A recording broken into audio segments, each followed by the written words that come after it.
Alright, hello and good morning everyone. Hopefully my stuff is working today. I made a few changes to try and fix a couple broken things, so let's see how well this works. So we are playing Pac-Man in 2025. Can you believe that we are still doing Pac-Man? Can you believe Pac-Man is still relevant in the year 2025 going into 2026? So I can't believe that. Well, that's what we're playing today because that's what Gamefly sent us, and I'm just checking to make sure my stuff is all good. My stuff is all good, so let's play some Pac-Man in 2025. An internet? Oh, I don't need an. Why would I want a leaderboard?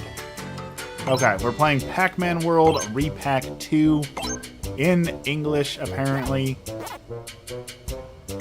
with heart-pounding action, according to the game files. So, the story is, I don't know. Pac-Man is tired. Am I tired? Could have sworn I felt eyes on the back of my neck. I thought this was a remake of the old point-and-click adventure that was like on Nintendo 64, like the first like Pac-Man. What happened to the village? Pac-Man World one, and that game was, I don't want to say great, but it was unique. So I thought that's what this was, but apparently it's not. Apparently we're fixing a nightmare in Pac-Land. And I'm forced to ask, who asked for this? They did what? Who was out here demanding more Pac-Man lore? Who out there was like, you know what we need? We need the Pac-Man cinematic universe to explain why our ancestors waged war against the ghosts. Like, who was out here demanding more Pac-Man lore? Because as far as I know, no one wanted this. We're gonna play it, but nobody wanted this. So, armed with a magic fruit, a Pac Knight rose to the challenge and thus did battle with Spooky, the great evil ghost. Wow, that's some innovative writing right there. Congratulations,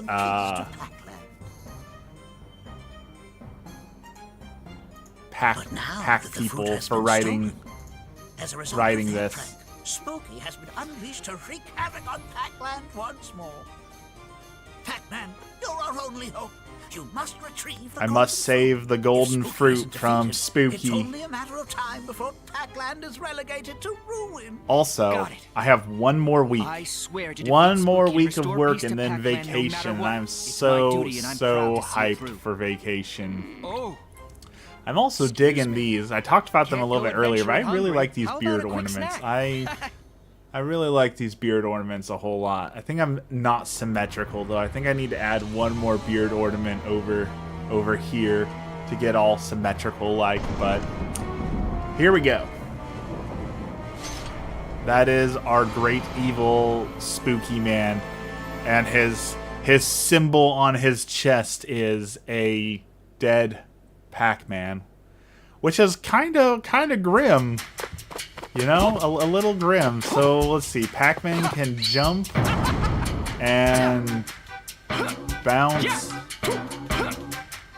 Here is Pac Village. I got control for all of 10 seconds and then it forced me into a video.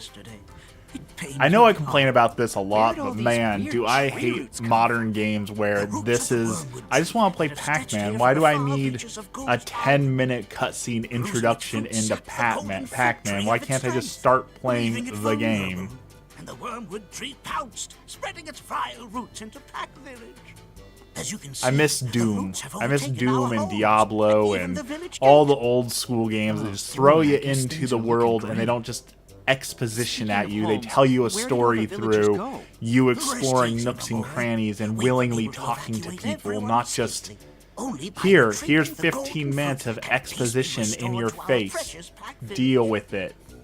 At present, this entrance is the only way in or out. So this looks like, is this like a multi-world hub collectathon DK64 sorta? tell everyone to hang in there. That's the vibes I'm getting so far is Collectathon Hub World. So we got super bounces, we got kicks, we've got dashes,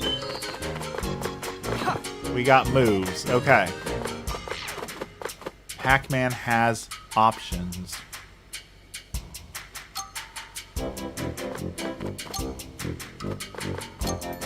Let's go. Alright, first level. How much do we regret getting this game from Gamefly?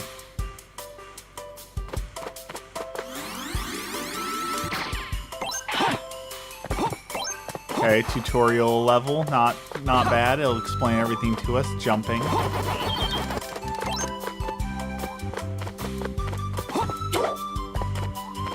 It gave us a small tip and then it immediately went away, so I don't know what that said. Oh, here we go. Butt bouncing. And a checkpoint for that exact reason. Yep. Says to press something to do a mid-air run, but unfortunately I'm on my Switch thingy here, so I can't really see the instructions too well. Is that Tasmania Devil? Is that Taz? Did we just take out Taz? Speaking of Taz, did you see... I guess this isn't speaking of Taz, is it? Disney gave the right to OpenAI Sora to use their likeness, and then they immediately sued all the other AIs that use their likeness. So apparently Disney is now on board with AI, which I'm guessing they are going to use to train up their movies, and in the next 3 to 5 years we're gonna get a fully AI made Disney abomination, I'm guessing is what we'll call it. I have a feeling that's the move here. We're giving this to OpenAI and Sora so that we can stop having to pay artists, and in the future we can get unlimited movies for free. I'm guessing is their goal. That is the only reason I can think of why Disney would willingly invest into OpenAI, is that they think that they can make even more money off of some soulless AI generated characters. Tasty. And you know, I don't think they're wrong. I think Disney has made quite a lot of money off of straight-to-DVD garbage, so I am guessing that there will always be a market for that, and that is what they are capitalizing on. Especially if, and I don't know if I believe this conspiracy, but so many people are saying that. Where was I going with that? Oh, that Netflix is trying to buy Warner Brothers so they can kill movie theaters, and the whole movie theater experience is going to be gone forever. So, yeah, we'll see if they're trying to just go straight to DVD and get rid of all the Mega Pacman! movie theaters. But I don't buy it yet. I don't buy that they're trying to get rid of movie theaters just yet. But I also understand that movie theaters aren't exactly profitable as of late, and really I think that's kind of their own business model and fault. They need to figure something else out. No one wants to pay $80 for a family to go see a mediocre movie for 2 hours, you know? Though I did see one I would be tempted to go to. There was a movie theater someone was showing off. I want to say it was in China, but it might not have been China. That had an all-you-can-eat buffet attached to it. So you sat in your seat watching a movie, and while you were watching the movie, you could order an unlimited amount of food.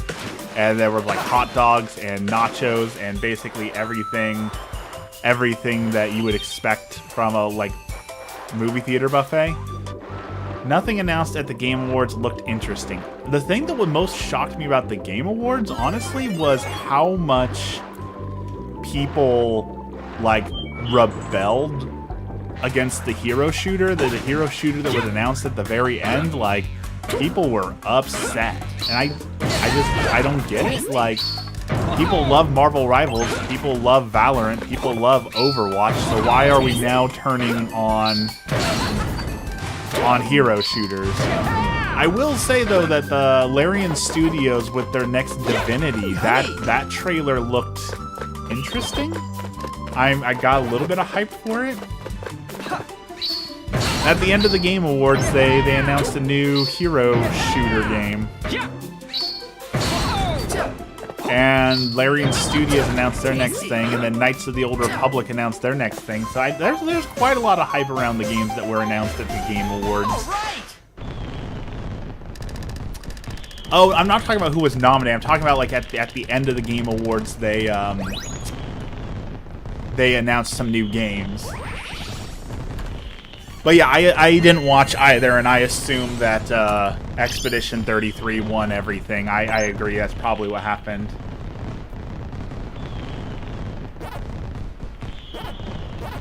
That is most likely what happened. You are probably 100% accurate in that. And for good reason. It deserved a win. I'm not saying it deserved to sweep everything, because there were a lot of great games. Like this year was stacked in good games. Like one of the years for the record books with good games. So, you know, I wish more people could win awards, but Expedition 33 really did deserve some recognition and love for what they created, you know?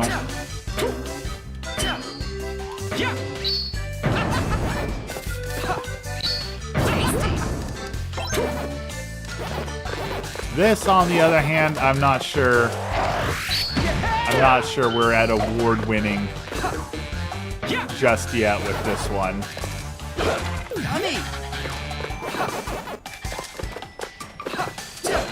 I assume, though, everyone's most excited for it. Looks like a new Knights of the Old Republic game was announced, and it's the same guy who wrote the first couple ones, so, you know, I'm pretty sure that that's going to be all that people are talking about for a while. People absolutely go bonkers for Knights of the Old Republic, and for good reason. The original Knights of the Old Republic was really amazing, so I am very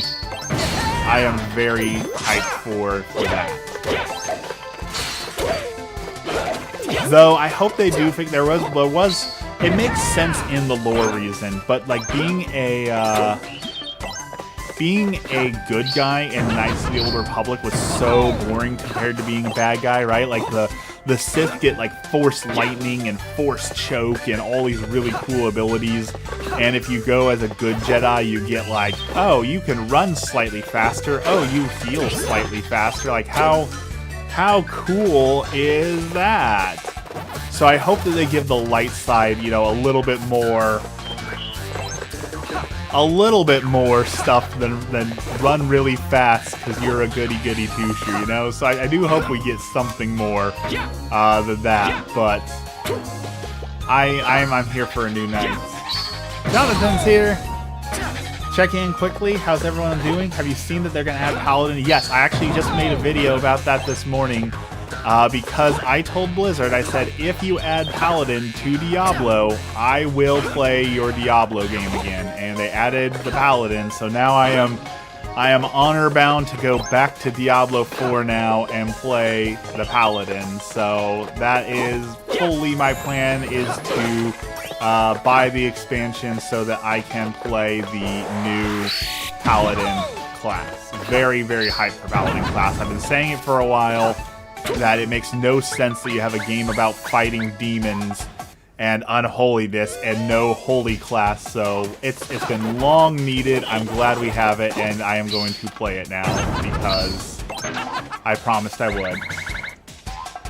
They're releasing the 2019 cut of the Sonic movie. I did not see Ugly Sonic. I did see a trailer for a very campy and terrible Street Fighter movie. And I'm kind of excited for that because Street Fighter was always a little cringe and awful. It seems like they are leaning fully into that cringe and awfulness. So I'm very, very hyped for that one. very, very hyped for the Street Fighter, the movie, the game, the movie.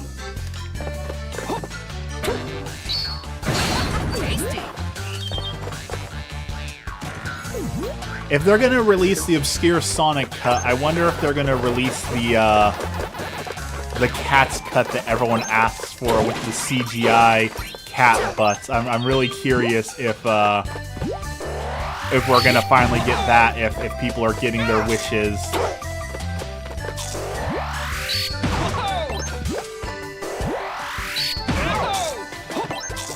Okay, well apparently I can't destroy that guy, so we're running away before we die. I'm out here getting my butt kicked in Pac-Man. Which I learned something from watching Thab the Beast. He was talking about the Mrs. Pac-Man, and he said that he always assumed Mrs. Pac-Man was just Pac-Man, but faster. And apparently a bunch of the arcades back in the day put a special chip into their Mrs. Pac-Man games to make them run faster, and that's why everyone thinks Mrs. Pac-Man is just Pac-Man but faster, is because a bunch of people hacked their Mrs. Pac-Man arcade cabinets back in the day. So that was a really interesting thing to learn. That's how I assumed, was that Mrs. Pac-Man was just Pac-Man but faster, but apparently that was not the case, and it was people hacking games, which is really cool to learn about, just because, like, you know, there's always been a lot of hacking in the community, right? People have always modded their games and things like that, so it's cool to see, like, even arcade cabinets had tips and tricks and hacks and all those things to make them a completely different experience. So it's so cool to see the history of that.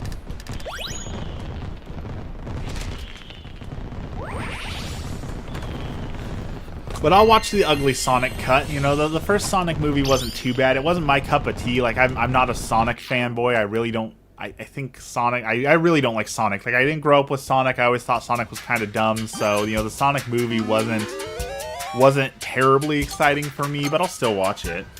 Let's go. If we're leaning into cringe video game movies, though, I wonder if Nintendo will be... considering re-releasing the original Super Mario Brothers show and Super Mario Brothers movie. Because we're talking about bad casting, bad acting, ugly sort of movies. The Super Mario Brothers movie was something else.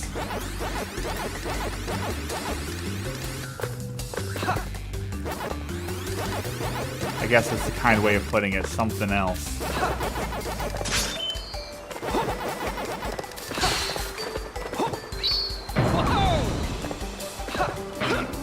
You know, this isn't as bad as I thought this game would be. It's very, very collectathon vibes, but, you know, I know that some people like the collectathon, so it's kind of cool to see the resurgence of the Nintendo 64 style collectathon games, right? There's a bunch of secrets and stuff over there we can go get if we want to spend the time to do it. Yummy. Tasty. So, very, very cool to see this still exists. Tasty.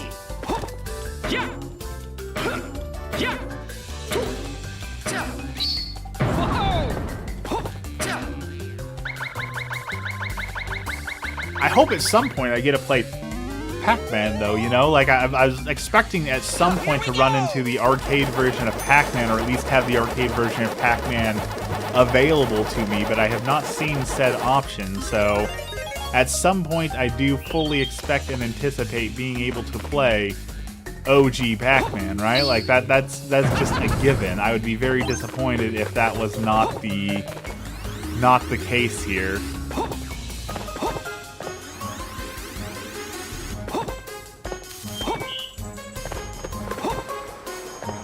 All I can think of playing Pac-Man, though, is in Archer, in one of the seasons of Archer's, what's her face? Pam starts screaming that she's Pac-Man Jones, and I have no idea who that is or what that is, and I probably shouldn't say it if I don't know it, because it's probably a reference, like, I don't I don't get, but if someone knows who Pacman Jones is and what the heck I'm talking about, feel free to enlighten me. Shiv's got Shadow Labyrinth? What's Shadow Labyrinth? Tasty. What are you talking about? And are you recommending a different game other than Blueprints? Because it seems like all you've recommended lately is Blueprints. So, oh, Metal Pac-Man. I wonder where they got the idea for Metal Pac-Man. He's a football player. Well, that would be why I have no idea who he is. Let's see. Let us try a challenge. We are going to go challenge mode. How many football stars can Waffles name? Here we go.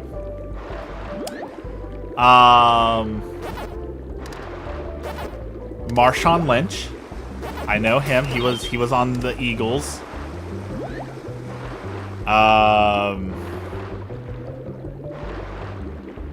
I want to say Brett Favre was on the Patriots. It's 2.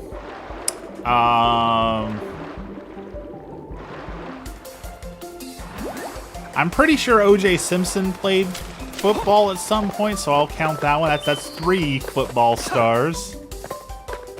Tom Brady, also on the Patriots. That's 4. We've got 4 football players so far. We're doing numbers over here. That's 4. Let's see. Can we get to 5? Let's see.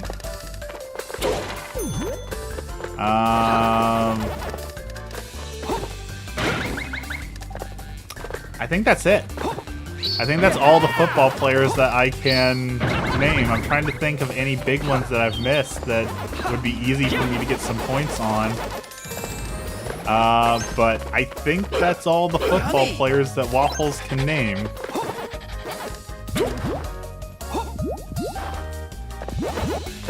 Honestly, I don't know if I should be proud of myself for that or if I should be ashamed of myself for that. 4 football players. I dare you to try and do better than that. I dare you all to try and name more than 4. Name 5 football players. Do one more than me, and none of them can be a repeat of what I just said. Go. I dare any of you to try and do better than I just did.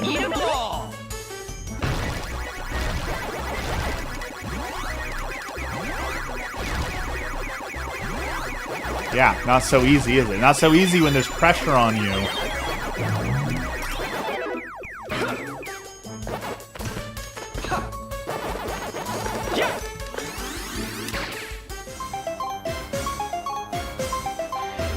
Wait, I'm getting another one.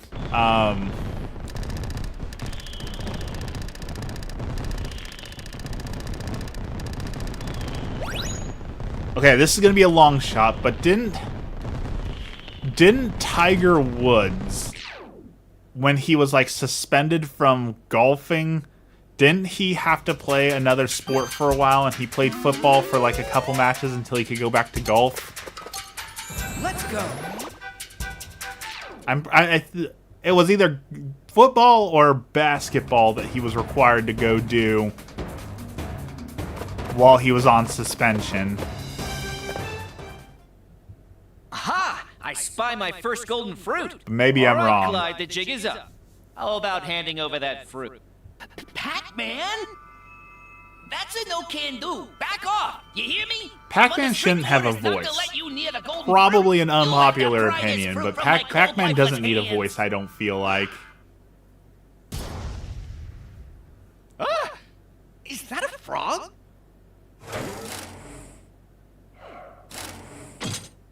We gotta do a giant frog battle. And here I thought we were gonna have to do like, you know, original Pac-Man for a boss battle, but I guess we're doing an actual like boss fight here. Okay, so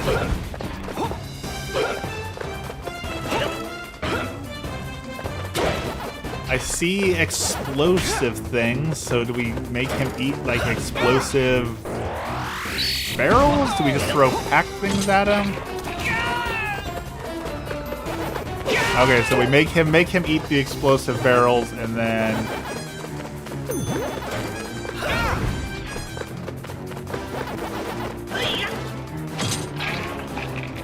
okay, we've got this figured out.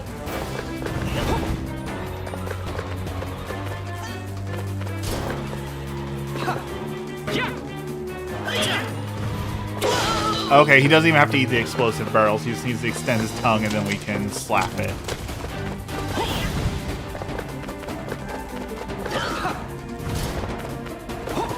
Not bad for a first boss fight, you know? Interesting. You got a little bit of mechanics, a little bit of interesting things, a little bit of healing. Apparently, Phase is a multi-phase, Dark Souls-esque boss in Pac-Man. You're no pushover. I'll give you that, Pac-Man. All right, that's enough playing around. Time for my ace in the hole. No more Mr. Nice Clyde. Hey, hold on. Where are you sticking that golden fruit? Clyde?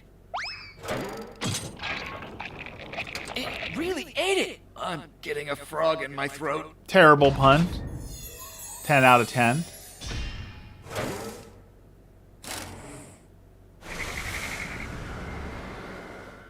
Okay.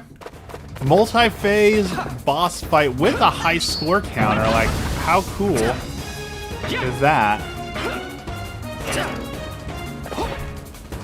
Now I'm guessing we have to get him, like, to hit the explosive barrels or something.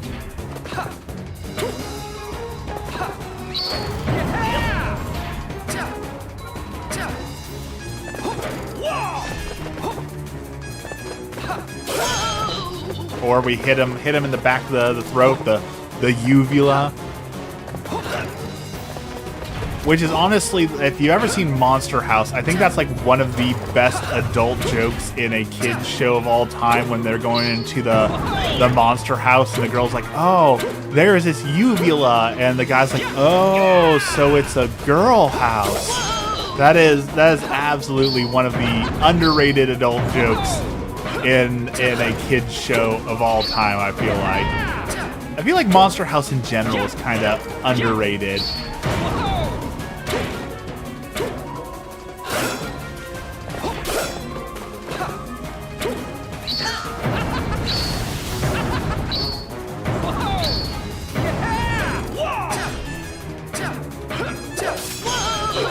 Alright, we got the frog, let's eat the fruit and become Super Saiyan Pac-Man.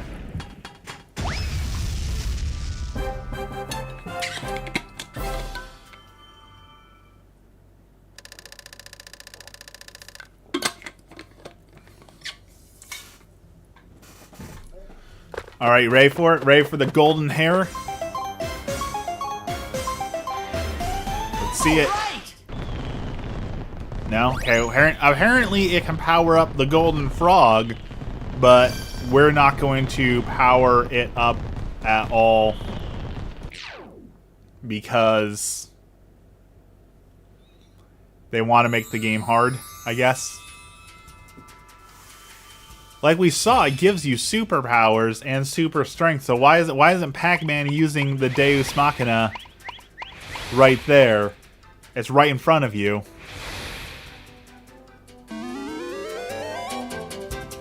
Use the MacGuffin, Pac-Man. Alright, I was just complaining about this and saying I hope we gotta play regular Pac-Man in the game, so I guess we get to play regular Pac-Man. So here we go. Old school Pac-Man running on a Nintendo Switch 2. We paid $400 to play a arcade game for 25 cents back in the day.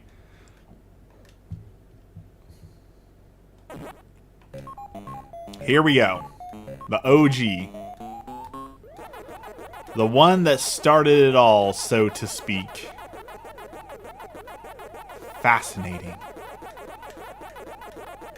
Back in the day, kids would line up for hours to pay good money to see this. And it was mind-blowing.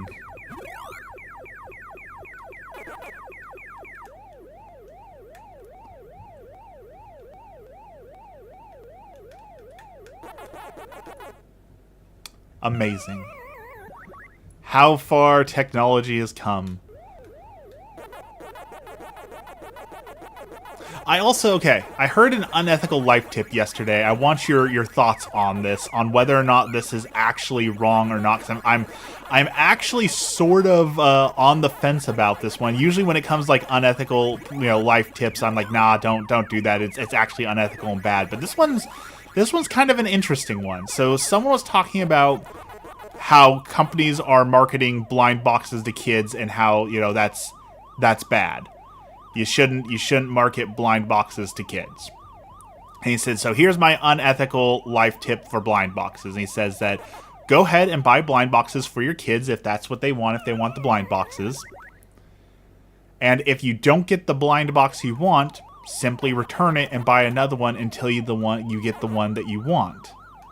Because, like, on one hand, like, yeah, that's kind of scummy, but also isn't it kind of scummy of companies to market literal gambling to kids? Like, I feel like maybe the companies are to blame a little bit for it. So, like, if the company offers a money-back guarantee on it, is it really unethical or wrong to return it if you're not satisfied with the product? Like, that's the whole point of a money-back guarantee, right? The whole point of the money-back guarantee is if you're not satisfied, for you to get your money back. But obviously, that policy wasn't intended to be used in that way. So is it unethical to use a money-back guarantee in that manner?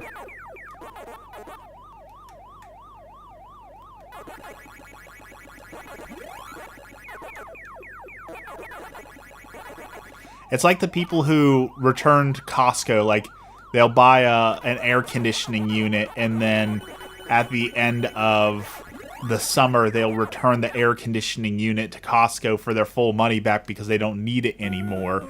And some people say, like, that's really unethical and scumbag. People are like, well, that's what the money back guarantee is for, right? It's there for if I no longer need it or I'm no longer satisfied, I can exchange it. So it actually got me thinking, like, is that one actually, like, unethical? I don't know. So hit me with your best shot, chat.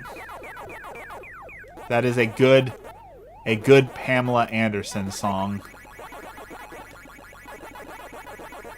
Another classic, another OG.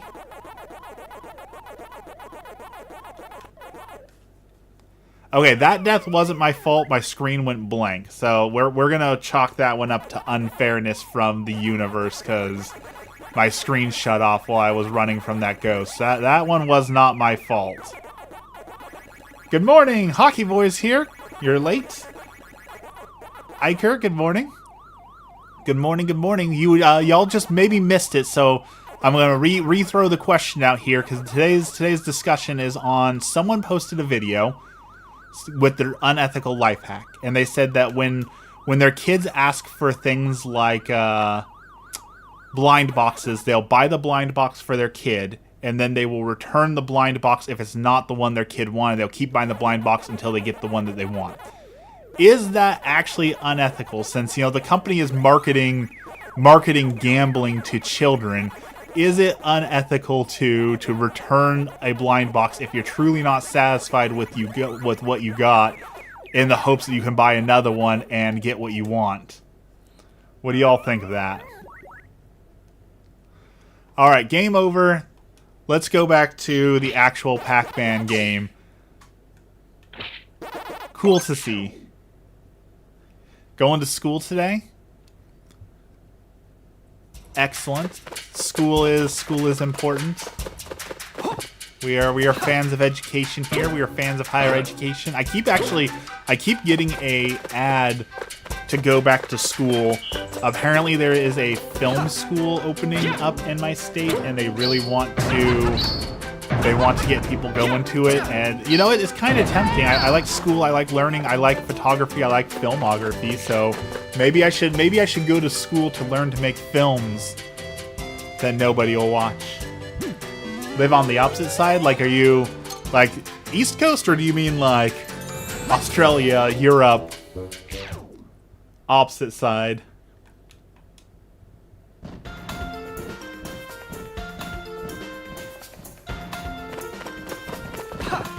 I don't know why Pacman hates the Tasmanian Devil so much, but here we are. Malaysia? Oh, okay.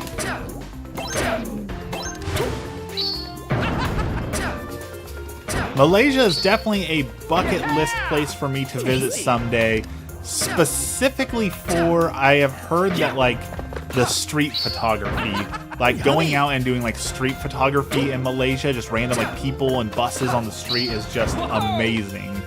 Do you know Fall Guys? Yes, I played the Fall Guys when it first came out, like season 1 of Fall Guys. I was there for it before it completely fell off, you know?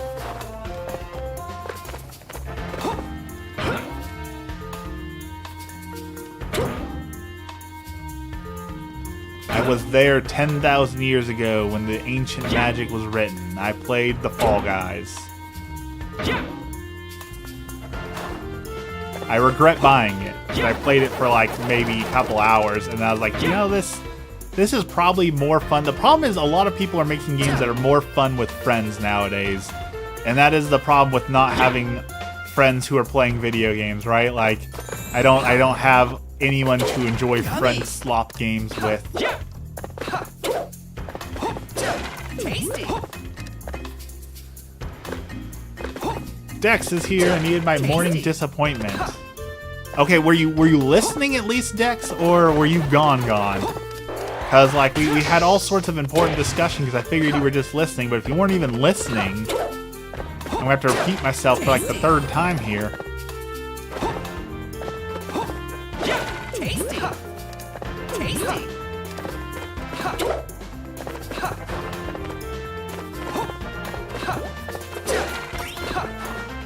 And Dex is gone again.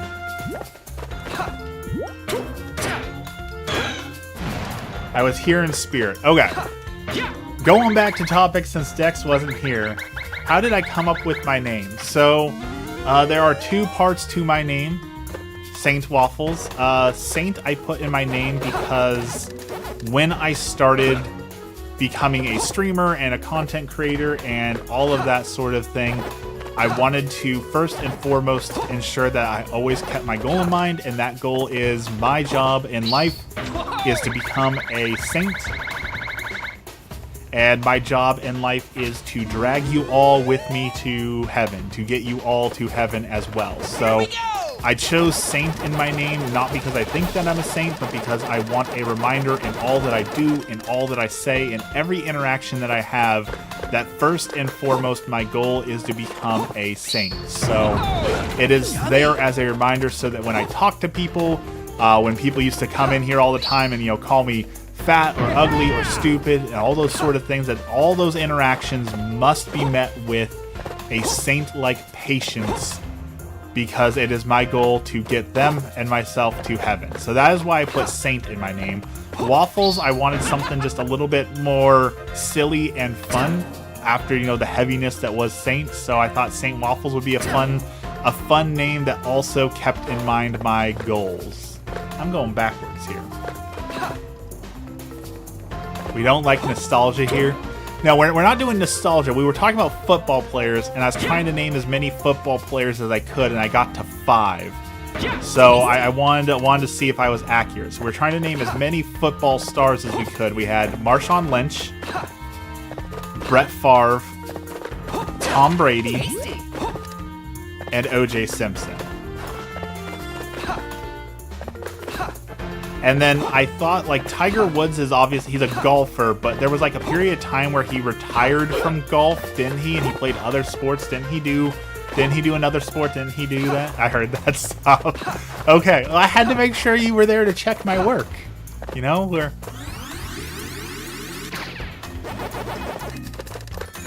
I gotta make sure that I am accurate.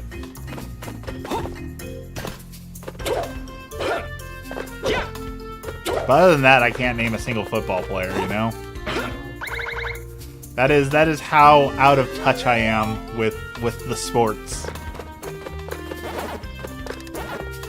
Or what was it? Was not Tiger Woods? Was it Michael Jordan also like retired from his sport for a while? But Michael Jordan, maybe it was that. Maybe Michael Jordan went and did golf instead of basketball for a while, right?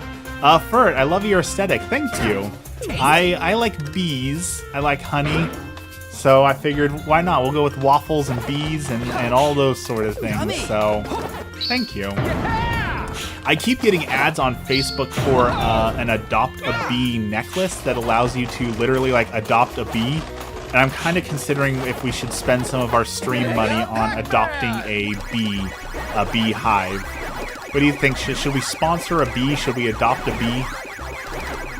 Who is the arm making pancakes? So that is supposed to be the Waffle Knight, my logo. That's supposed to be him in the background, doing some line cook work and putting out the waffles for y'all. Michael Jordan went to baseball. That's right. I got him mixed up with Tiger Woods.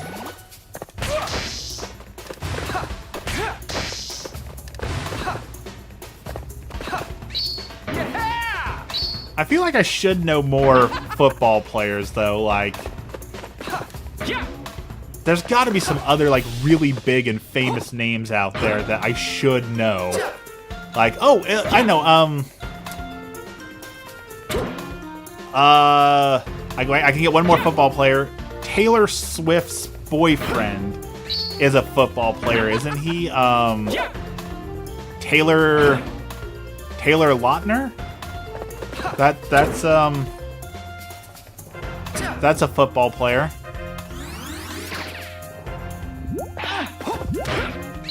That's 5.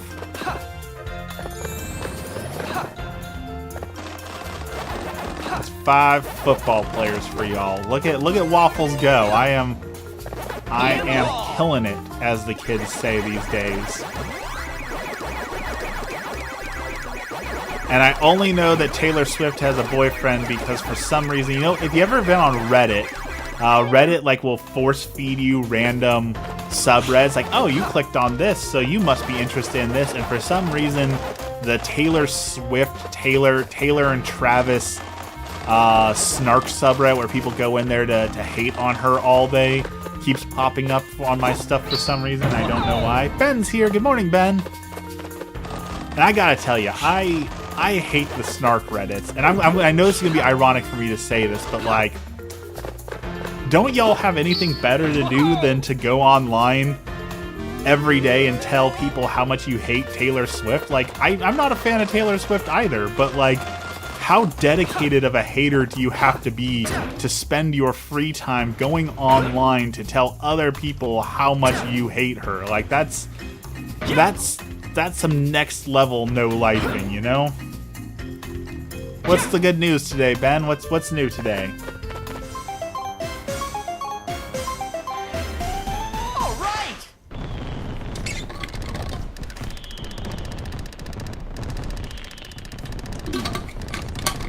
It is a little crazy, and there's all sorts of snark subreddits where you can find, of course, the ladies from My 600-Pound Life that they have a snark subreddit. Honey Boo Boo for a while had a snark subreddit. Gypsy Rose has a snark subreddit. So there's I guess it's one of those things that there truly is a community for everyone. Silver is at an all-time high at $64 an ounce. That's pretty awesome. Good for people investing in silver. I'm pretty sure the reason for that is because there was like a big... I don't know how true this is, but you know, Facebook was saying it, so that tells you how true it is. Apparently, there was an announcement from the feds that they are going to be printing more money in January, and usually when more money is printed, especially in mass, that means inflation. And inflation means that gold and silver goes up in value because that fights inflation. So I'm guessing that's why we're seeing gold and silver go up so much, is because of the inflation scare. But here's the thing. Here's one of those prepper things I've never understand. I understand exactly what I just said, that it helps fight inflation. I understand that 100%. But if you talk to any preppers, they will tell you that it's always smart to have gold and silver on hand because when society collapses, the dollar will be worth nothing, but gold and silver will still buy you something. And I don't necessarily disagree with that, but if society has collapsed, the dollar is worth nothing, and people are in the streets fighting each other, do you really think that some random dude is going to accept a hunk of gold for whatever? Like, if we're at that point where society has collapsed that far, I don't think people are going to be requesting hunks of gold. They're going to be trading in, like, bullets and food and medicine. So I always thought it was kind of silly that people would hoard gold because, like, well, I'll go to the local fur trader and I'll give him a hunk of gold and he'll have to accept it because gold is so valuable. Like, I think that people would be fighting over, you know, canned beef instead. Gold and silver will always be valuable, but they're not always useful, right? If society has collapsed, food is scarce, and people are literally like civil warring in the street, that gold isn't going to be worth nearly as much as a can of tuna or a bottle of antibiotics or like bandages, right? So like, I always thought it was silly that preppers would invest so heavily in gold and silver, but not in medicine or food or things like that, you know. So that's just my point.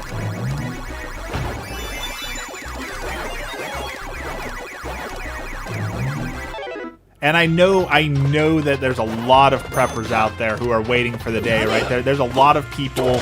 There is a scary amount of Americans who are hoping for a civil war. They sit there every day like, oh, I hope today is the day society collapses and then all of my prepping will pay off and I'll be free to shoot people that I don't like. And they're just waiting for an excuse. And those people scare me. The people sitting by their door, like, you read the stories about the Americans who were like, oh, the Amazon came to my door and I didn't know it was Amazon, so I shot them because I was scared it could be an intruder. Like, they're waiting so hard for someone to come break into the house and living in such fear that they literally shoot the first person that they're able to. Those people are terrifying. Airplane bottles of liquor, definitely. Speaking of airplane bottles of liquor, Costco, if you've got a Costco near you, Costco is doing a great deal. Emmy got like 30 chocolate bottles of liquor, you know, the little chocolate bottles that look like booze and they got a little bit of booze in them. She got like 30 of those for $20, which is an absolute steal. So if you're looking for good stocking stuffers for Christmas still, Costco is the way to go. I'm one of those people, Waffles. The hardest part of the apocalypse for me is going to be printing. I'm not excited for it. I think there's a difference. The people I'm specifically mentioning, like, I understand, like, if you're like, hey, I want society to collapse because I don't want to work a 9 to 5 anymore, like, mood. I feel you. I understand what you're saying. If you're hoping for, like, not having to go into work or being more self-sufficient or getting away from, you know, the sins and evil of the world, I can sympathize with that. The ones I'm specifically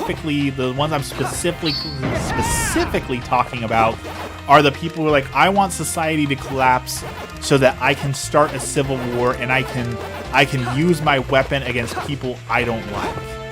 Those are the ones that I'm specifically talking about. The people who are hoping for war because they want to enact pain and suffering and violence upon people. Those are the ones I'm talking about. I understand the idea of, like, you know, I don't want a civil war, but I understand, like, fantasizing about just getting to live in a forest with my wife and not having to go to work anymore, right? Like, I feel like that is an understandable feeling to have. Or, you know, I want society to collapse in the way that we no longer have the internet so that cell phone addiction drops down and our sense of community comes back. I don't denounce those people. It's very specifically the people that are hoping for it so that they can go and harm the people they don't like. Those are the people I very specifically denounce. Like, there are days that I'm like, you know, if the electricity was just go down and the internet was go down, like, it would be tough on me, definitely. Like, I obviously play a lot of games, I love streaming, but also the idea of, okay, we're tilling the land for our own food now is very appealing. I get that it's hard work. I understand that the majority of people who feel like that they're going to survive the apocalypse probably won't survive the apocalypse. But at the same time, like, I understand the wanting the feeling of freedom. Oh, it's kind of like there's an interesting thing I always read about. I think it's Germany, where it's not illegal to try and escape jail because they said that it's like a natural human right and emotion to want to be free, so that pursuit of freedom is never penalized. Eli, welcome in. Or Ellie? Eli, Ellie? And like that's mood, that's vibe, right? Like the idea that humans inherently want to be free, so we're not gonna unjustly and unfairly punish someone for wanting to be free is honestly a mood.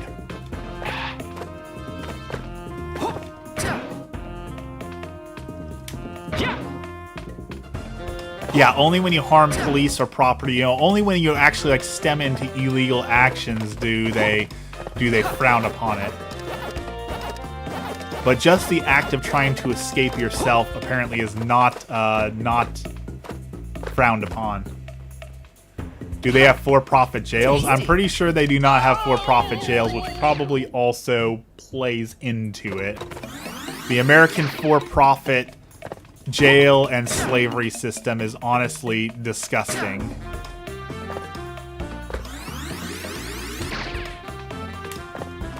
Also, on the... alright, thank you so much. Enjoy your breakfast. Have a good day. We'll see you next time. Thank you so much for the goat trophy. Thank you. Look at that. Thank you. Apparently I'm a Pacman streamer now. You all saw it. Pacman got me a goat trophy, so apparently we've got to become a Pacman streamer and stream Pacman 24/7.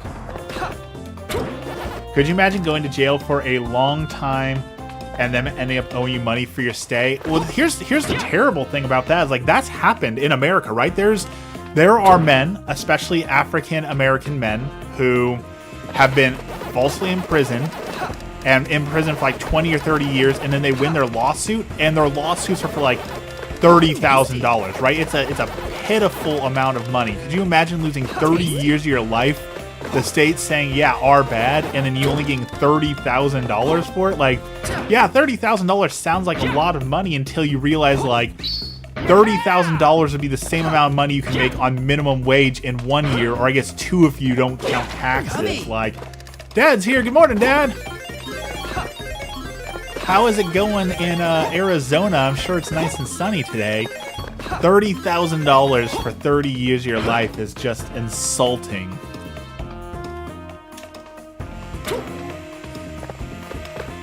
It's a broken system. It's a broken system. We all know it. Yes, that is my dad. That is the man responsible for this stream. So if you're upset with my opinions and what I have to say, that is the person you need to take your complaints to. 59 degrees, 80 degrees today. At least he could buy a cheap car. That's also a mind-blowing thing, right? $30,000 doesn't even get you like a fully decked out vehicle, right? That'll get you a good used car, or maybe like a cheap, like if you're buying a Hyundai or a Kia, maybe you could get that for $30,000. Good luck getting a truck though. Like the truck market is outrageous right now. I cannot believe the cost of a new truck is definitely out there.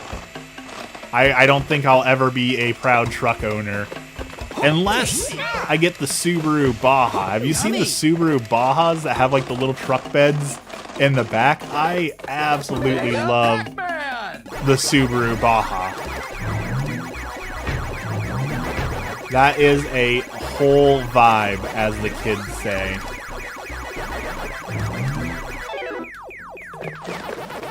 Mega Pac-Man! That is also how I know that I have become an old man at heart.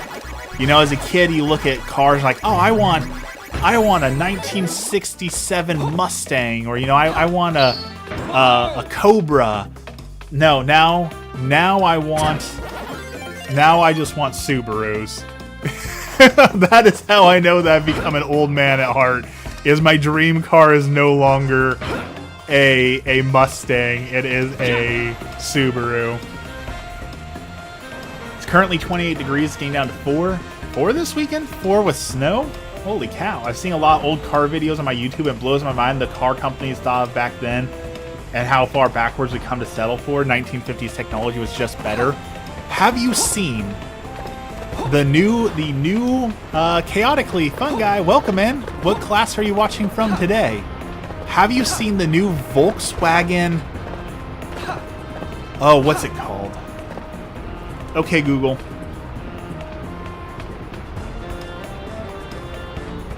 Okay, Google. What is the new Volkswagen electric bus called?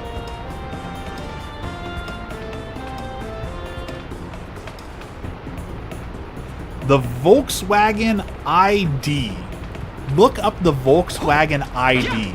That is such a cool vehicle that has like some of that 1950s retro tech in it that we absolutely love. Like, it's got the front seats are fully 360 degree seats. So like mom can, if she's riding in the passenger seat, can flip her seat all the way around to look at the kids in the back if she needs to. The center console pulls back and expands out into a full-on table. So if you're like road tripping or camping, you can turn your seats around, push back the center console, turn it into a table, and then like eat your lunch or play card games on a table, all with your seats turning around.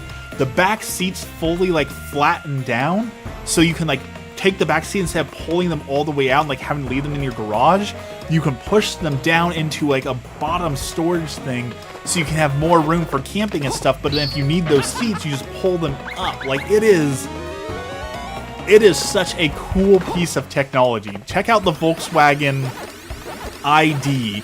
Is such a cool concept vehicle.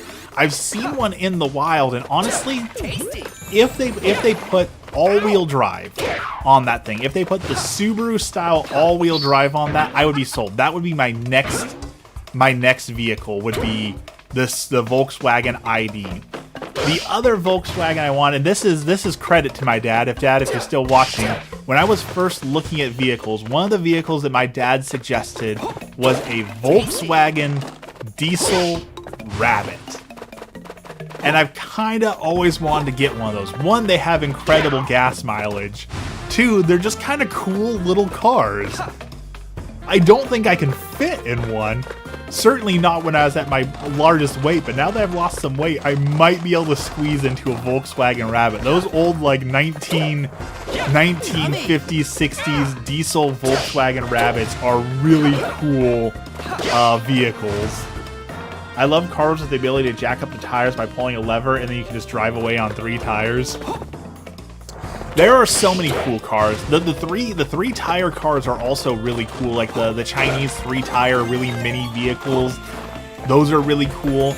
I also super love, and we can't get these in America, but someday I hope, the Japanese, the little trucks that you see in all the Japanese animes, right? The really tiny flatbed Japanese trucks are really cool little marvels of machinery. Like, there's no AC, there's no radio, there's barely any electronics, but it does what a truck is supposed to do, right? Like, you can go from point A to point B, and you can haul minor amounts of things like that. It fulfills the purpose of a light truck. I love the way those little cargo carrying Japanese trucks look. They're such cool little vehicles.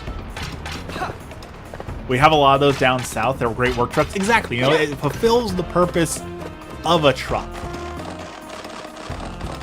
You know, you see the people who buy like I think they're called like pavement princess trucks, where they get like the giant, huge Dodge Rams that take up 2 lanes that are lifted up super tall. But then they never haul anything on them. They never use them to tow anything. They're never putting anything in the back of the truck. They just have a super giant truck for getting groceries to and fro. Like, we need to go the opposite direction, right? We need the tiny vehicles that don't take up much space, that just do what they're supposed to do. Reminds me of a souped-up golf cart. Another cool vehicle, a dream vehicle that Emmy and I want to get someday. Check out the Polaris Slingshot. Let's go. Polaris makes all-terrain vehicles, so usually like little four-wheelers and such, but they made a Slingshot, which is like a three-wheel motorcycle, but it's got passenger space. So it's for two people to sit in comfort and get the feeling of a motorcycle with a little bit Give the more fruit back and I'll let you off protection the hook. and No safety. questions asked. What It do you is say? such a cool little toy vehicle that I really, really want to get someday. The Polaris Slingshot is a super cool, fun little toy. But your journey ends here. I know a guy who has put a deer stand in the bed so he can just travel to all of his food plots. A mobile deer stand. That is some redneck innovation right Being there. airborne leaves me pretty flat-footed. That is some impressive innovation. That's like the guys who are the people who are living in their car and they're buying trucks and then they're using urban camouflage to hide that they're living in the back of their truck. So they'll make a metal cage and put it in the bed of their truck, like a big metal boxy cage. And then they'll make a ghillie suit out of like cans and garbage and tarps so that they can camouflage the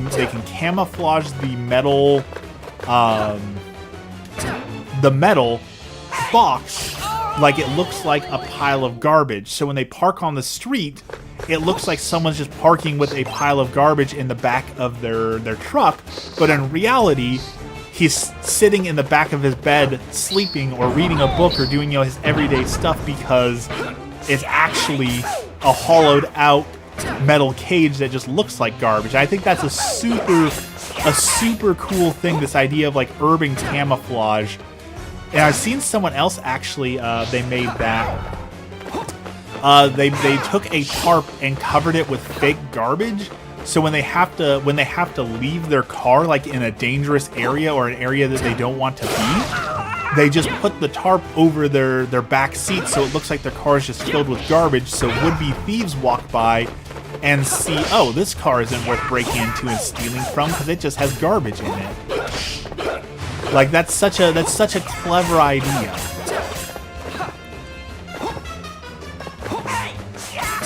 And I love it.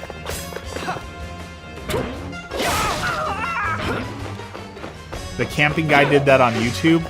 It's such a cool idea.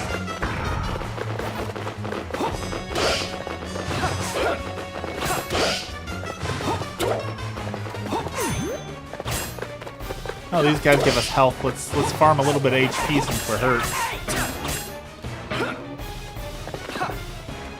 I'm also waiting for, I really want to see the, not necessarily urban camouflage, but I want to see what humans make for AI camouflage. Like, people started experimenting with, like, bandanas and masks that have certain patterns on them that disrupt AI that tries to do, like, facial recognition and things like that.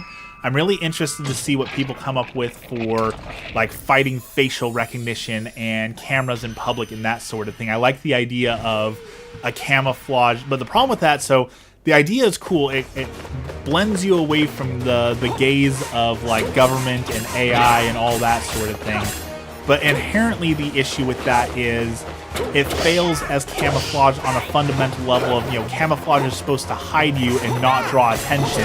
But if you're wearing a giant bandana full of random colors and shapes that disrupts AI, well, that's just going to draw attention to you from humans, right? So, like, it fails on the fundamental level of camouflage because it draws attention to yourself, and that ultimately defeats the whole purpose of wearing camouflage, right? Like, if it screams, hey, look at me, I'm trying to hide from the government, well, all you're going to get is unwanted attention, right? So I'd like to see that technology get a little bit better.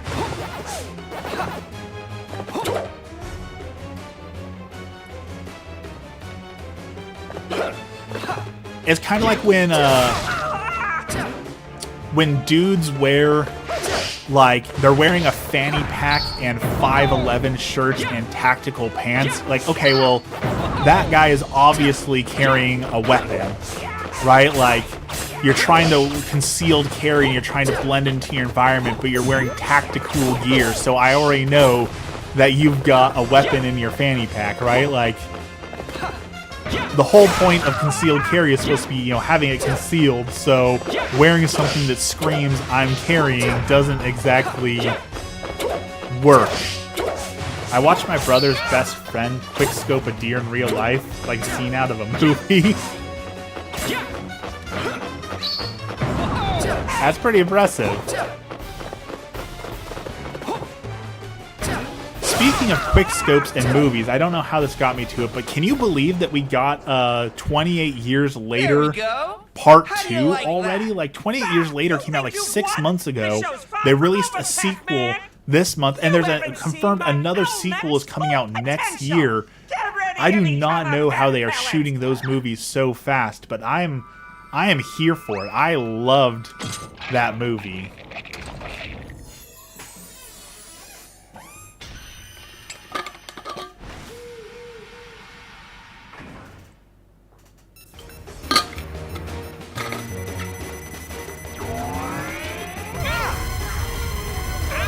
Oh, I wasn't holding my controller. I thought the boss fight was over. That was unfair. I'm excited about the new Stargate TV show. Interesting. I haven't heard about that. I know we're getting a new Star Trek. We're getting Star Trek The Academy, which is going to be interesting. I don't think I've ever watched Stargate, honestly. Maybe I should, because like I love Star Trek, but there's only so many times you can watch Measure of a Man, and I've watched it like 35 times. So it's time for some new sci-fi show, and we're never getting a Firefly revival. So I guess maybe I should start watching Stargate, because I need some good Star Trek replacements. Although I got to subscribe to Crunchyroll because the ending to My Hero Academia has been constantly getting spoiled for me. Yesterday someone posted how Eri participates in the final fight, and it was so adorable. So I just need to bite the bullet and buy Crunchyroll so that I can finish watching My Hero Academia before it totally gets spoiled for me, you know? It's the best series ever. I love the whole ancient alien influence. Alright, I will add it to the watch list. Maybe after My Hero Academia. But first I'm finishing My Hero Academia.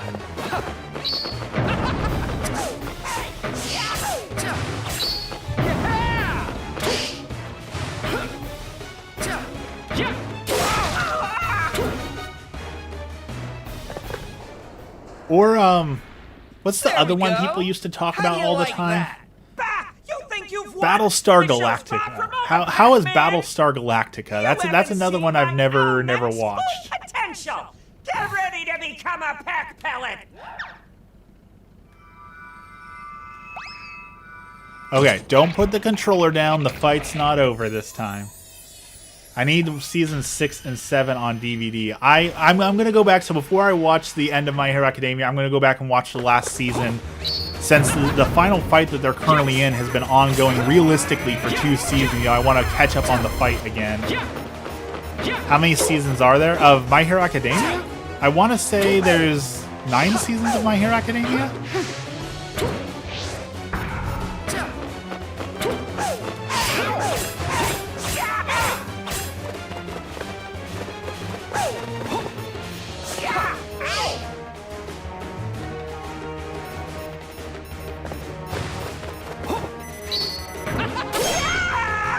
I'm not paying enough attention to this fight. Basically, Egyptian gods were all alien parasites found on our planet. Interesting. Okay, I dig that premise.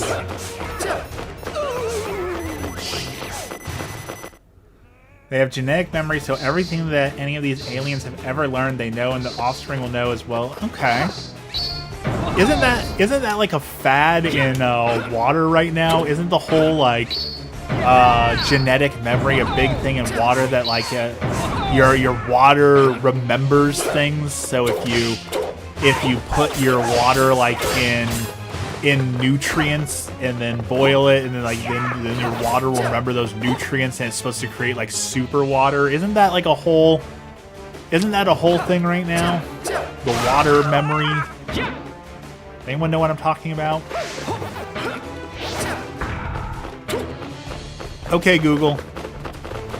How many seasons of My Hero Academia are there?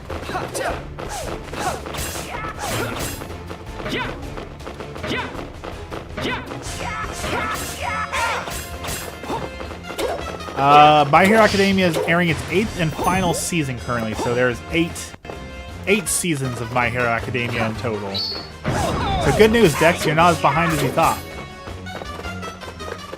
Sounds like some Flat Earther stuff. I mean, it's probably on that same level. Right now, like the whole water craze, like water's good for you. I try and drink a gallon of water a day. I'm a big water fan. I will always talk about water in a good light. But like, I know there's a guy who's selling like a nitrogen infuser so that you can get nitrogen infused water, and then there's a guy who's selling like aerated water. Like the whole water craze right now. Everyone's trying to make a lot of money off of the water craze right now. There's also a really interesting debate that we'll talk about. Is there's a subsect of people who believe that once you put something else in water, it no longer becomes water. For example, if you put water flavoring in water, it is no longer water, it is juice. Even if it's a zero sugar water enhancer like Mio, they say that once you add anything to water, it is no longer water. And while I don't necessarily agree with that, I kind of see the point, like in that, like, what is coffee? Well, coffee is just water with beans in it, right? Or what is tea? Tea is just water with leaves in it. So, like, I understand sort of the idea that, okay, well, once you add something to the water, it becomes something else, because we do define tea and coffee as water with something else in it.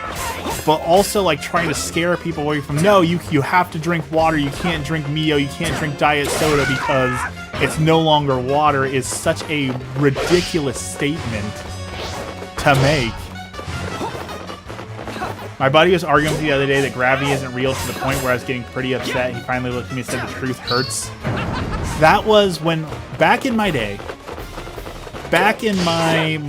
of being an internet troll, when I super enjoyed trolling people online, that was my favorite go-to argument, was saying, well, you can't prove that gravity is real. And people say, well, yes, you can. You drop an apple, and the apple falls to the ground, so gravity is real. And say, nuh-uh, because that's actually invisible space gnomes that you can't see or feel that come and grab the apple and drag it to the ground. So thus, gravity isn't real. Instead, it's magical space gnomes. Prove me wrong. And it would frustrate people to no end as they try and prove that gravity isn't magical space gnomes grabbing objects and forcing them to the ground. Once again, I'm not proud of my internet trolling days. I'm definitely ashamed of that, but that was my go-to move. Are you winning, Father? I am not winning. This boss is kicking my butt. Never in my life would I have imagined that a rated E for everyone Pacman game would be my nemesis. But here we are. Morning, anime.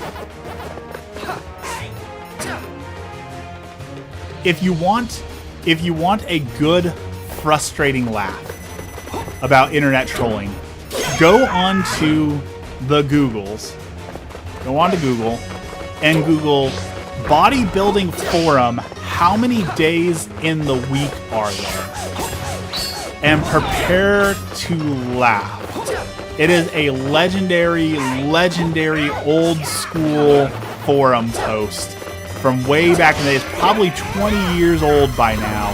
But if you look up how many days in the week are there bodybuilding forum, you will get such a laugh out of that. That was a legendary run in trolling. Good morning, Dominic.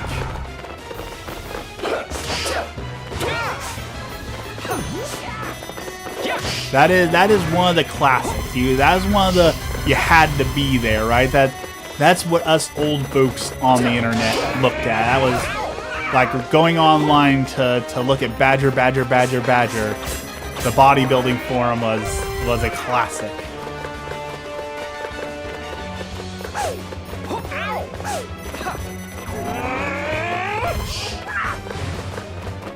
You know what? You know what else you kids these days will never know the great feeling of is LAN parties. Is being locked in a room with 100 sweaty nerds playing Command and Conquer or Warcraft 3 or Counter-Strike. Like, sure, you've got the internet. You can replicate the idea, but you can't replicate the feeling. The bodybuilding.com forum was truly one of the worst places on the internet. Not as bad as what was that one website? What was that one website that that everyone used to start their day out with? It wasn't cracked.com, but there was it was awful.com or rancid.com. There was some website that everyone would set as their homepage that would give you the worst of the worst videos and news of the day. Y'all know what I'm talking about? Oh, Peter's here. Petoni, good morning. I didn't even see ya. Rotten.com. That was another one of those things that kids should not have access to when the internet was still the Wild West. Rotten.com and somethingawful.com and of course 4chan. Back when the internet was truly the unfiltered Wild West.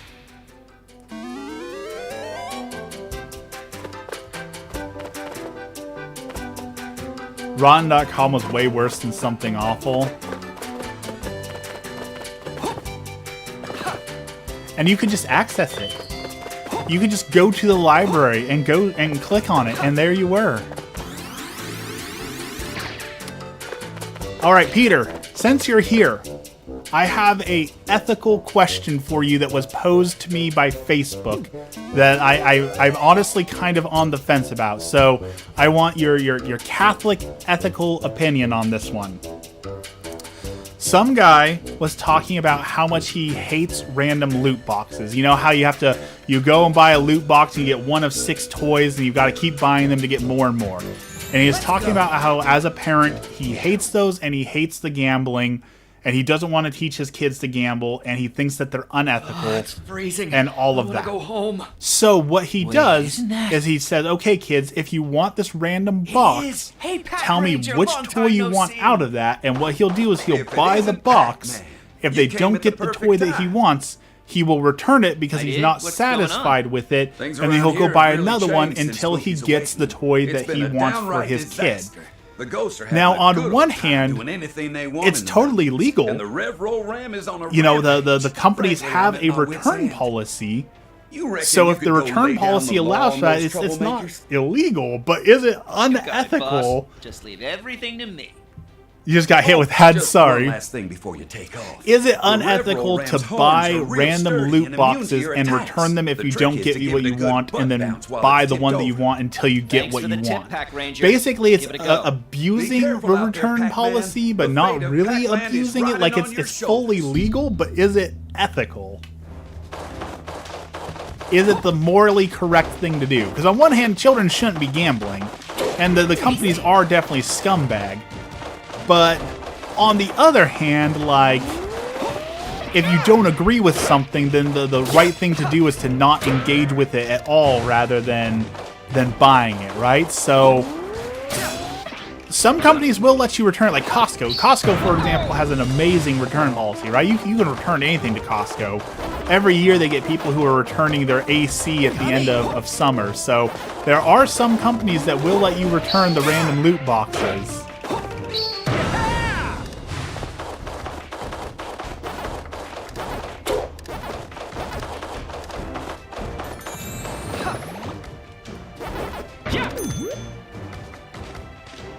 Yummy!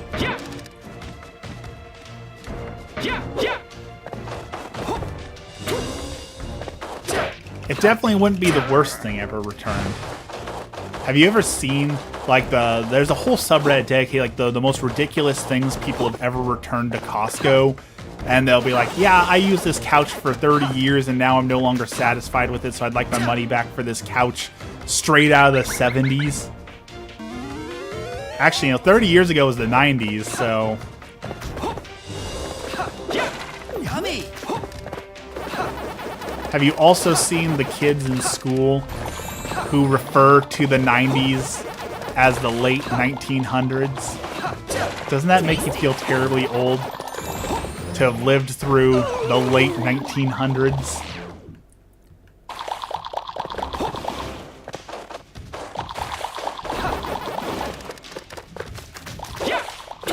Tasty!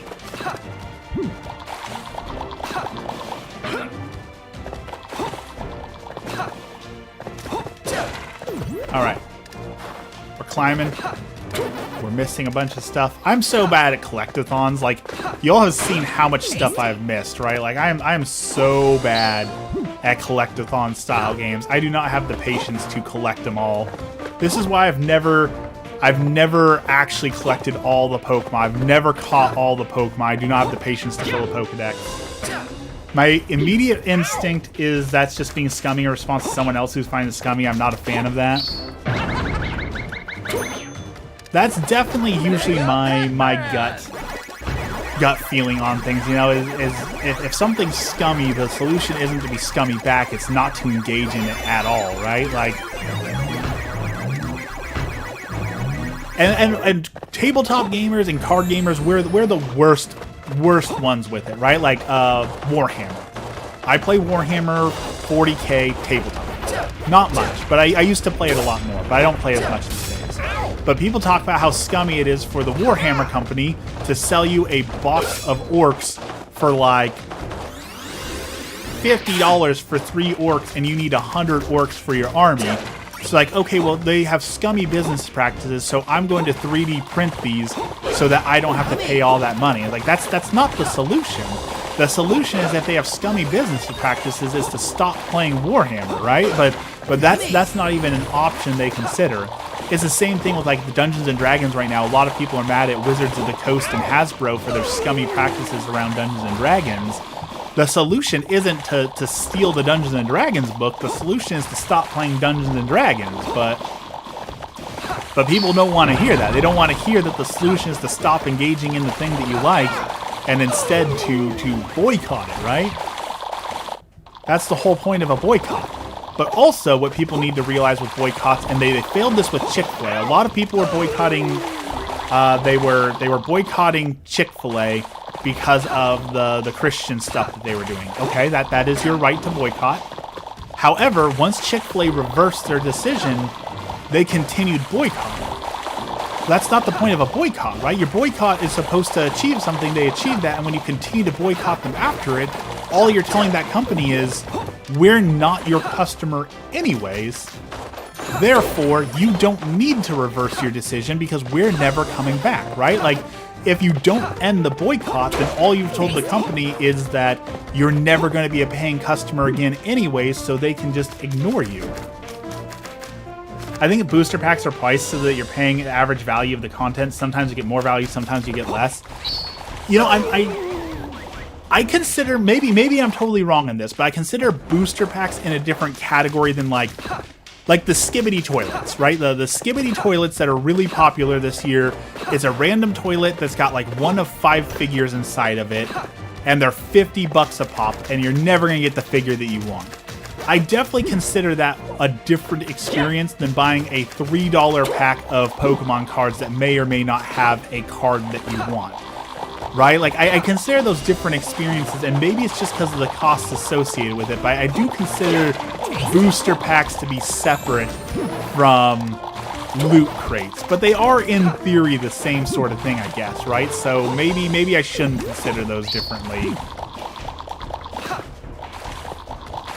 There's a lot of performative activism, but putting a hit on their bottom line or not going back because businesses lie all the time is still valid. Oh, definitely. I will never fault someone for choosing not to do business with someone, right? Like, that is 100% inherently your American right to do that, even if it's a company I write, like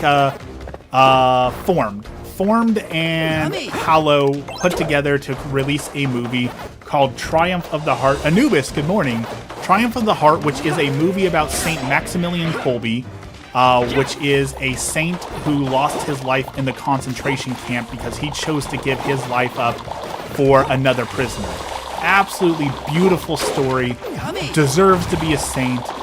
Absolutely wonderful triumph of the heart, which is why they call it that. But you know what? If you want to say, I don't like Christian movies, I don't like Christian companies, so I'm not going to purchase from that company, that is absolutely your right to do that. I'm not going to say, no, you can't boycott them because they're Christian. That's wrong. No, that is your right to boycott that company for whatever reason. It doesn't even have to be a good reason, right? Like, you can say, I'm going to boycott this company because I don't like the McDonald's uses red and gold in their arches. That's a stupid reason, but you know what? That is fully your right to boycott that company for that reason. I'll eat at Chick-fil-A every once in a while. The food is okay. Their beliefs still put a bad taste in my mouth. Chick-fil-A chicken is pretty good, but you know, ever since I became vegetarian, there's basically only one fast food restaurant that caters to my needs as a vegetarian, and that is Taco Bell. Taco Bell treats vegetarians absolutely amazingly. I don't see a reason to treat loot boxes differently than booster packs. Yeah, I see that point. Now that I say it out loud, I kind of do see that point. And maybe it's just bias, right? Because like I don't want to buy a Skibidi toilet, but you know, I would still buy a booster pack of Pokemon cards if you could ever find them in stores if the scalpers weren't scalping.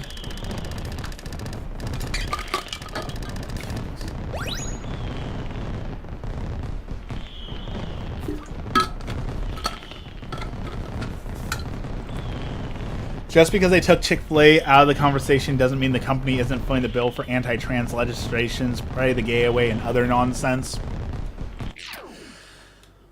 It is complicated because there is a lot of legislation that is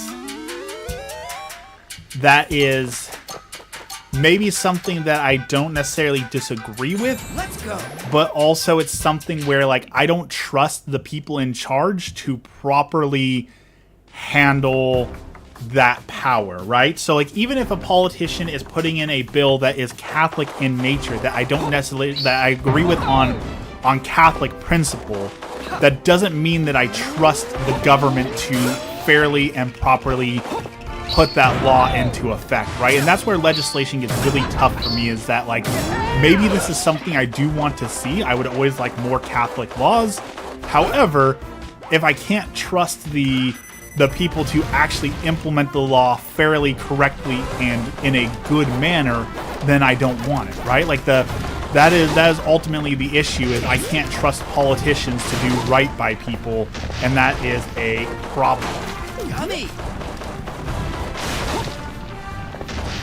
I think my problem is that there are people who can responsibly buy loot boxes and booster packs and enjoy the thrill of not knowing what side, and there's people who end up paying for their returning strat. Yeah, there's definitely that, and then there's the inherently the targeting children, right? Like, if you are an adult and you want to spend your adult money on a booster pack in a fair and responsible manner, there's no issue with that, right? But when you're specifically targeting children and trying to get children to participate in gambling, that's where I might have a problem with that, right? We shouldn't be encouraging 7-year-old children who don't have a fully formed brain to gamble.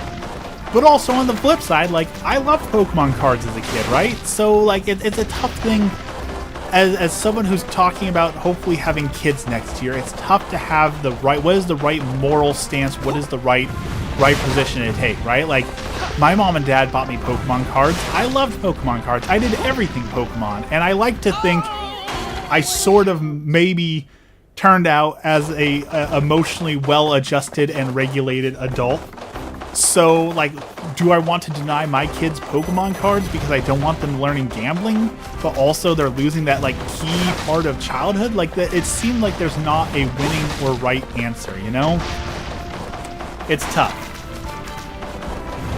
It is always hard to figure out where the line is. That is absolutely true. You know, it's the same thing with Emmy and I have talked to long no ends about social media and the internet and stuff. Like, I had the internet as a kid. I enjoyed using the internet as a kid. I don't want to deprive my kid of that, but at the same time, I also know what a wasteland the internet can be. So what's the right decision, you know? How do you make the right decision as a parent? And I know that every parent will tell you that you just got to hope for the best. You know, you trust your gut and you're going to make mistakes, and you tell your kid that you too will make mistakes, and you learn and grow from it. But I don't like that, right? Like, I want to be the perfect parent. Like, I don't want my kid to have to suffer from my mistakes. I just want to be perfect from the get-go. And I understand that's not reasonable or realistic, but that doesn't mean I can't dream for it, right?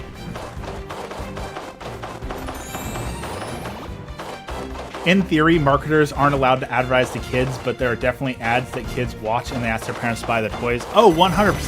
That's what the old Saturday morning cartoons were, right? Like, that was the whole point of, like, Transformers, G.I. Joe, My Little Pony, Care Bears. Like, those TV shows existed for the sole purpose of making money and marketing things to kids, right? Like, if you look at the Ghostbusters, the animated series. If you go and look at Ghostbusters, the animated series, and look at the toy line for Ghostbusters, the animated series from the 80s, you'll see that the main characters all look vastly different than the characters from the Ghostbuster movies. And you ask, well, why did they do that? Like, they could have obviously afforded to make the characters look like the characters from the movie. The problem was that when you took the characters from the movie and you turned them into a toy, well, some of the characters kind of looked sort of similar. So there wouldn't be any need for you to buy all the Ghostbusters because you couldn't tell the difference. So on the toy line, they made the characters look vastly different so that kids would have to buy all the toys because you need all the Ghostbusters, right? That's why every kids TV show eventually they invented, you know, the Thundercat wagon or the Flintstones wagon or the Transformer battle wagon or some sort of excuse to make a vehicle because you had to come up with a new car to sell to kids, right? Like, every season you had to come up with a brand new thing. I'm pretty sure that's why we got, and granted, this is a good thing, right? That's why we got Transformers Beast Wars, which I will fight anyone on. It's Transformers Beast Wars, the one where the terraformers, the bad guys, turn into dinosaurs, and the Autobots turn into like gorillas and animals and stuff. That is by far the best form of Transformers, and I will fight any of on that. Optimus Prime turning into a gorilla is the coolest thing in Transformers. Turning into a truck, lame. Gorilla, 1,000 times cooler. Turning into a dinosaur, 1,000,000 times cooler. They need to do more Transformers Beast Wars stuff, honestly. Giant robots turning into trucks is okay. Turning into dinosaurs, give me more of that. The only thing we need less of dinosaur-wise is the Land Before Time. I'm fairly certain they are still making Land Before Time movies, and they've got to be up on, like, Land Before Time 67, right? Like, they have to be out of ideas for Land Before Time. There's no way that those are still good and original stories.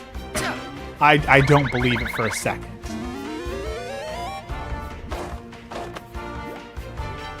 I never got into Transformers, partly because I never understood the fascination with cars. You know, it's one of those things when you're a little boy and you're like 5, 6, or 7 or whatever it is, you choose a fascination and you stick with it, right? Some little boys, it's dinosaurs. Some boys, it's cars. Some boys, it's construction equipment, right? Tonka cars, Tonka trucks. So it seems like maybe you just weren't a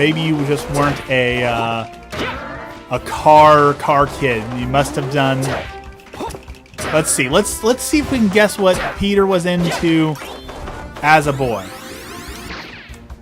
Now, I'm guessing Peter grew up in a Catholic family, so I'm going to say dinosaurs probably weren't it either. So if it wasn't cars and it wasn't dinosaurs, I'm going to guess knights. Medieval knights in shiny armors, swords. That's my guess. Tell us, Peter, what was your childhood favorite fascination? And am I right?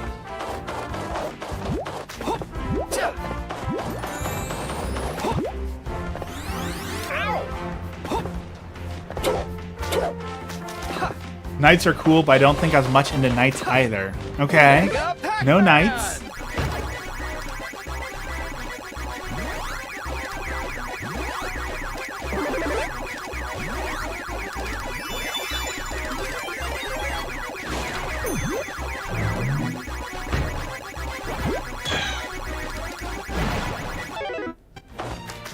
Maybe you were just an exemplary Catholic as a kid, you know? Maybe was it Bible Man and Veggie Tales? Knights are lame, ninjas are cool. No way. Do y'all remember in like 2006? This is 2006 era. Do you remember when the big internet debate was pirates versus ninjas and who would win, pirates versus ninja? Do y'all remember that? And obviously the answer is pirates. I think I got into video games. I mean, fair, me too.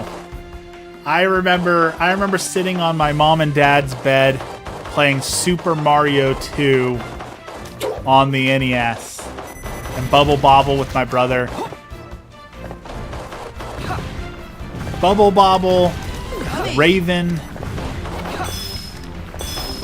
Super Mario, all the classics with my brother.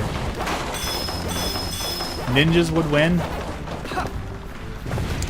I don't know. I guess it depends on if we're talking like ancient ninja, the technology alone, like how can a ninja hope to beat a flintlock pistol, you know? Like,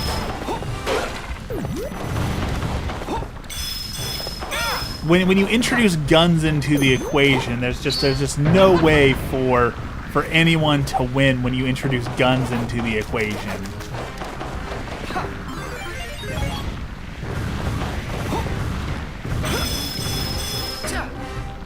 I'm pretty sure Deadliest Warrior did an episode on this, actually. Okay, Google. Deadliest Warrior, Pirates vs. Ninja.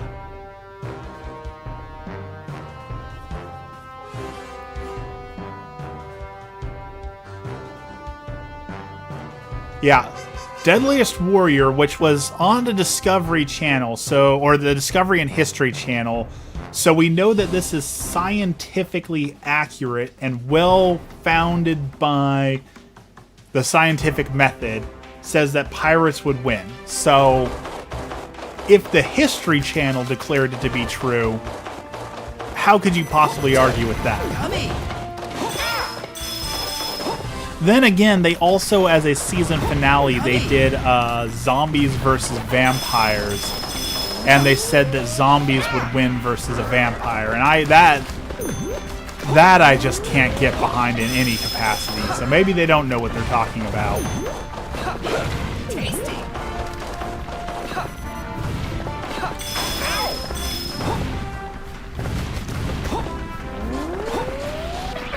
The Deadliest Warrior, though, if you haven't seen it, it was like the coolest concept for a TV show. They would take like 2 super deadly fighters from history and pair them off against each other and see who would win. I hope they bring it back someday. I'd like to see, like, we were talking about presidential, I'd like to see Abraham Lincoln versus Teddy Roosevelt. Give me that fight, you know? Let's see some American presidents duke it out.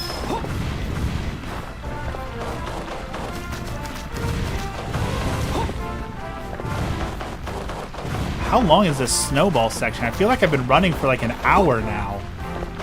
This has to be close to the end, right? Like...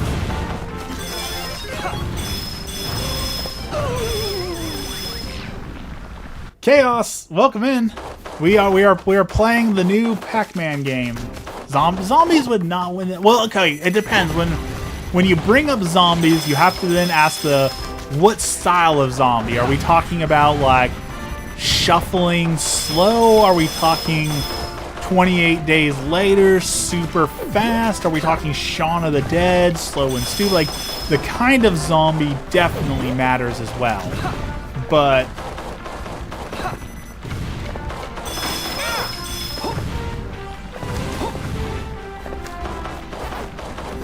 had to leave suddenly to break up a cat fight. That is the worst. That is the one sound I cannot stand. Like, if there are cats fighting outside, I have to put on headphones or noise canceling headphones, something. I cannot stand the sound of 2 cats screaming at each other. It breaks my heart.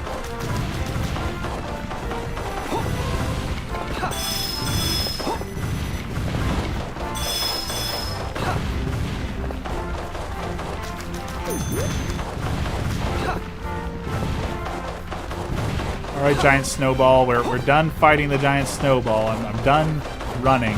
Give me something new. Give me a new level.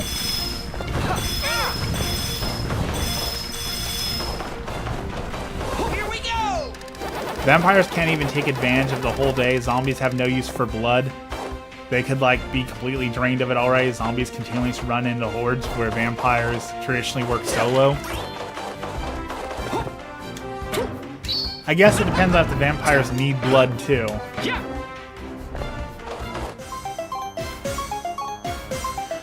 I don't think creating community is the right word there, Dex. I don't think zombies can create communities.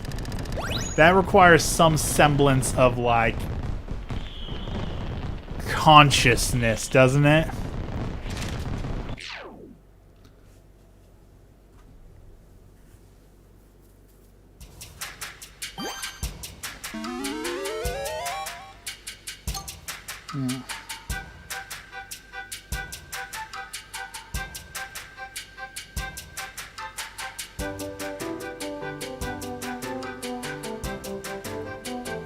Some streamer communities are a lot like zombies.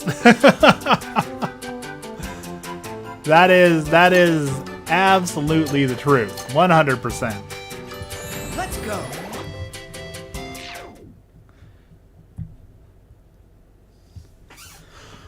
Pacman, you did I could well to probably get this use far. some zombies I in know my just streamer how community, because treacherous right now this my mountain stream range is can be. mostly just dead, But you you're know, when not I'm in the streaming clear at 5 yet. a.m. The to river just up ahead Dex is hate iced over, watching me. which means a careless You know, slip we will could send use you a few sprawling. extra bodies just sitting there These watching skates at the will make very your least. life easier, though. Think you can get the hang of them? Whoa! No guarantees, but hopefully my pack senses will get me by. Once you're on the ice, look out for any crack spots. You don't want to fall in. I feel like I'm One missing more thing. something. I thought The I had ghosts may have something laid some else. What traps was the around, something So else? be sure to keep your wits about you. Now go break a leg. I'm sure it'll come to me after I'll be stream. rooting for you. Thanks for everything, Pack Ranger. I'll do my best. All right, now we got ice skating. I don't hate watch you. I just judge. I guess that's better. I think that's better. Tasty. Yummy. Yummy. Yummy. Yummy. Yummy. Tasty. Yummy.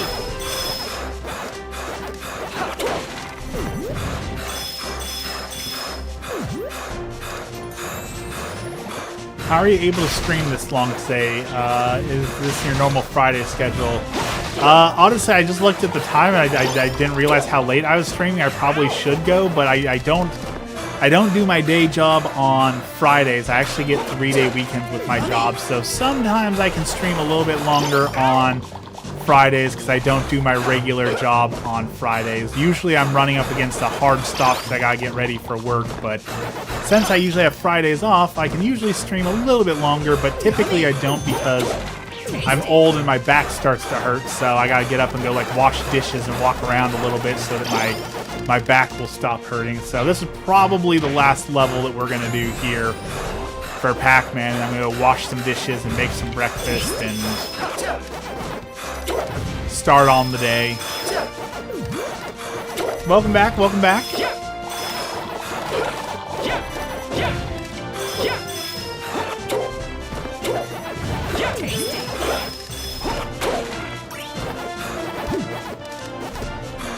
Oh, whoop. I wrecked myself again. Welcome back, Avenger. Speaking of Avenger, have y'all seen Marvel put out a retro-style arcade beat-em-up game with the Avengers? And it's really, really good. Like, I was shocked. I hate old-school beat-em-up games. They're just not my thing, but man, Marvel got it correct this time. That is such a fun game. And honestly, the part that I dislike the most about it is She-Hulk. I like She-Hulk the best. I've never been a big She-Hulk fan, so you know I wanted to like Captain America better because I'm a big Captain America fan. But She-Hulk is honestly my favorite in the game because she plays like a wrestler, and you get to like choke slam the enemies. So if you haven't played Cosmic Invasion or something, I think is what it's called. I'm honestly surprised at how good that game is. 7 viewers is really pretty good for streaming for 1 hour segments. This is the exception. I promise you. Lately, my stream and honestly my numbers and overall have been suffering. Like I've been struggling to get 100 views on a video lately, let alone multiple people in the stream. I don't know if it's because the holiday season. I don't know if I've finally fallen off or what, but I've been struggling a lot lately to get traction on the channel and all that.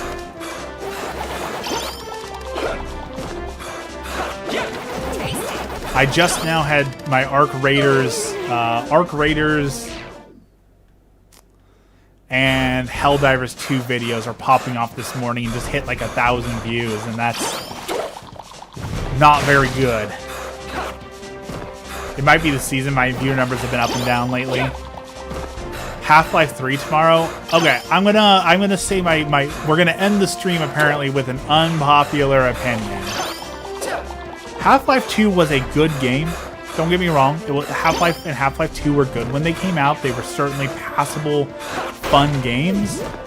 I think that the love for Half-Life and the lust for a Half-Life 3 are way overrated. Like, Half-Life 2 was not so good that we desperately need a Half-Life 3. And I know that's a horribly unpopular opinion, but it was just okay. Like, it was just another PS2 shooter, right? Like, there's nothing truly special about Half-Life. We have much better shooters nowadays, like BioShock.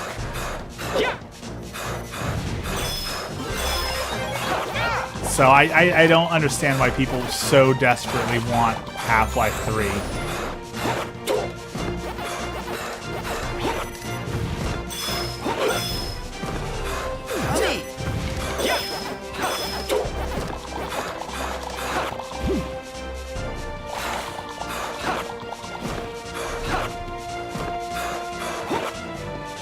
Half-Life 1 and 2 were genre-defining games for the time. Maybe it's just because I haven't played them. Maybe I need to go back and play Half-Life 2. I know that Half-Life 2 had, like, their big thing was destructible environments. I know that was a big thing. But I can't think of anything else that they really did. What did Half-Life do for the genres? What did they define? I know Halo gave us the shields, and that's honestly so much better. That's honestly we needed Halo to come and give us shields in modern shooters. The whole go find health pack thing, I'm so glad we no longer have to go find health packs in shooters anymore. Thank you, Halo, for giving us shields in shooters.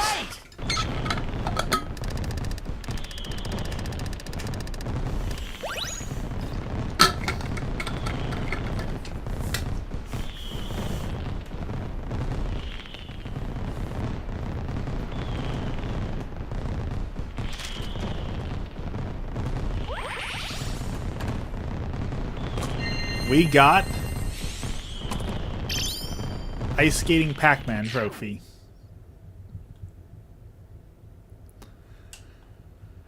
All right, y'all. I do need to get out of my chair, so I think that was the last match. For example, they used light to naturally guide the player to where they're supposed to go next, was a new idea they came up with. So they're to blame for yellow paint and all the video games that tells you where to go. It started with Half-Life. So before we end the stream today, I finally got my stream stuff fixed, so we once again have the ability to end with our prayer. So let's end with our prayer as always. In the name of the Father, the Son, and the Holy Spirit. Our Father, who art in heaven, hallowed be thy name. Thy kingdom come, thy will be done on earth as it is in heaven. Give us this day our daily bread, and forgive us our trespasses as we forgive those who trespass against us. And lead us not into temptation, but deliver us from evil. Amen. Thank you, Lord, for this blessed day, and thank you for all that you do for us. Today we continue to pray for the members of OCIA, the people who are discerning the faith, the people who are trying to enter into the church. Guide their hearts down this path and protect them from all the adversity that they are going to face as they go along this process. We pray for those who are discerning vocations, those who are looking at the priesthood, those who are looking at monastic life, those who are looking at marriage. Lord, help to steel them in these decisions and help to guide them down the right path. We pray for those who are suffering, whether it be from mental illness, physical illness, whether it be from war, drought, famine, whatever they are suffering with, Lord, be with them. We pray for the souls in purgatory, the souls who have been forgotten, the souls who have no one left to pray for them. Lord, help them. We pray for all the people who are dealing with anxiety, who are uncertain in this world, who need help with getting through day-to-day life as it becomes harder and harder. Lord, be with them. And finally, as a special intention, we pray for my grandmother who's recovering from pneumonia. Lord, help her. All this we pray in the name of the Father, the Son, and the Holy Spirit. Amen.